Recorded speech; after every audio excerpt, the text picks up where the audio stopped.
Third set of notes. I'd like a connection to a horse or horses. I'd like a connection to the name John. I'd like a connection to something about Black history. A connection to someone who is or was alcoholic. A connection to the year 2024 as the year someone passed. Connection to soccer. And finally, a connection to someone who is a published author. Never fails. Which person? I'm sorry. I'm sorry. Horse or horses? You own horses currently? Not now. You did. Black history. Black history. I don't want you to stretch it to be something it's not. Harriet Tubman. What about Harriet Tubman? I follow her. I'm interested in her history. Okay, who is alcoholic or was? My family. Thank you. 2024 as the year in which someone passed. That was something. Soccer. Connection to a published author. Periodicals. Okay. Anyone else think they're a little closer than that? Horse or horses? Sisters used to ride. Sisters used to ride. Who's John? Uncle? Black history? Your father taught it? Whoa. Who was alcoholic or is? Dad? And Dad's passed on? Yes. Thank you. 2024 is the year in which someone passed. Dear friend of my son. He has A friend's son? issue my daughter has. Okay. Soccer? My grandson. Grandson plays soccer. Thank you. I was thinking it was someone who is still here, a younger person. And the connection to the published author. That I don't know. That Gosh, well, that your dad taught Black history, I think this is for you. Would you agree? Would you agree? Okay.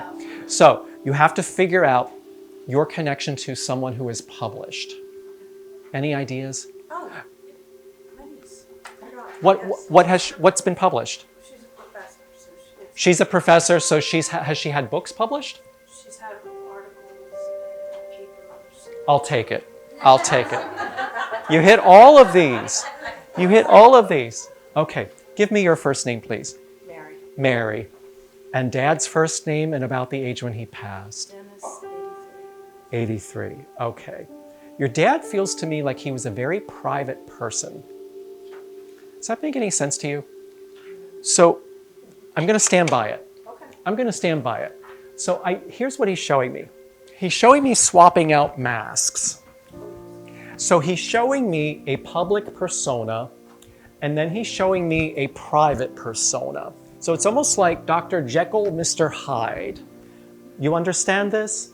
Okay, so when I talk about Dad being a very private person, publicly, when he wore one mask, he was very demonstrative and well-known and very engaging and even charismatic. Yes. And then, oh, thank you. He says I can call him Denny, which is very familiar, right? And then privately, it was very different. Your father tells me he had secrets. I have to ask you a tough question. And Mary, did you ever wonder about your father's sexuality? Yes. He's confirming that for us, okay? Because he's showing me the word clandestine. So I think that there were, shall we say, encounters. And he's talking about that being among colleagues or being connections, professional connections, okay? So I'm putting that out there for your consideration. So when he was talking about being very private, I think that's to what he was referring. That aspect of his life that he kept secretive or suppressed. He says, I drank to forget. I drank to forget.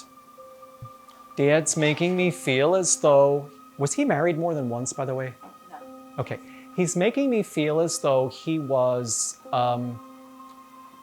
under pressure to get married.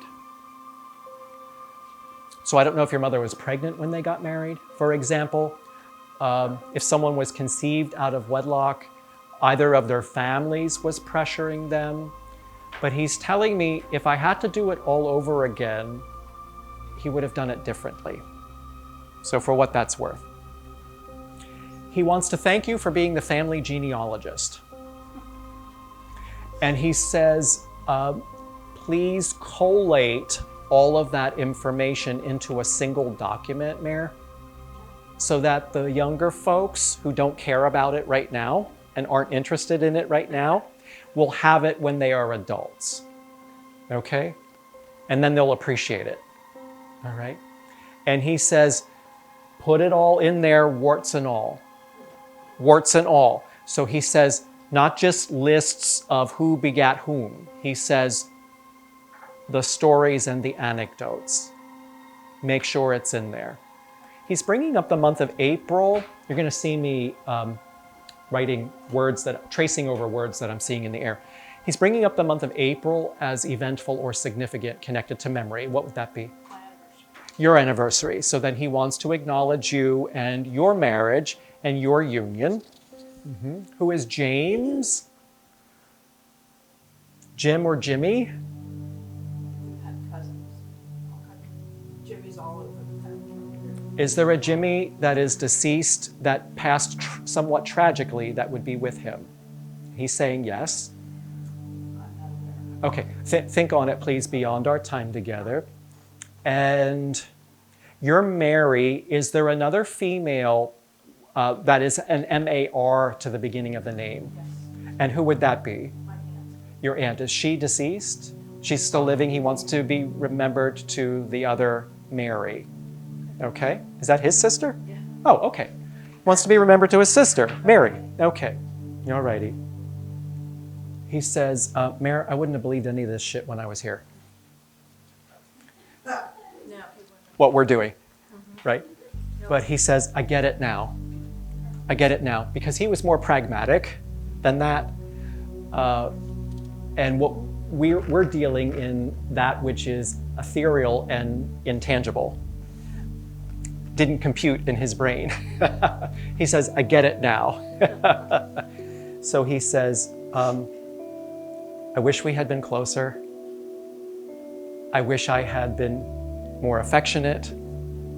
I wish I had told you more about how pleased and proud I am of you. Do you have your master's? No. Have you ever thought of going on to higher ed? Okay, he's encouraging of that also. So it's not too late. Never too late. Okay. Questions about anything I've said, Mary? Thank you. Yes, thank you. Thank you, Dad. That took a lot for him to be that brutally transparent. You know, because he was so protective of that aspect of his personhood when he was here. Yes. Right? Okay.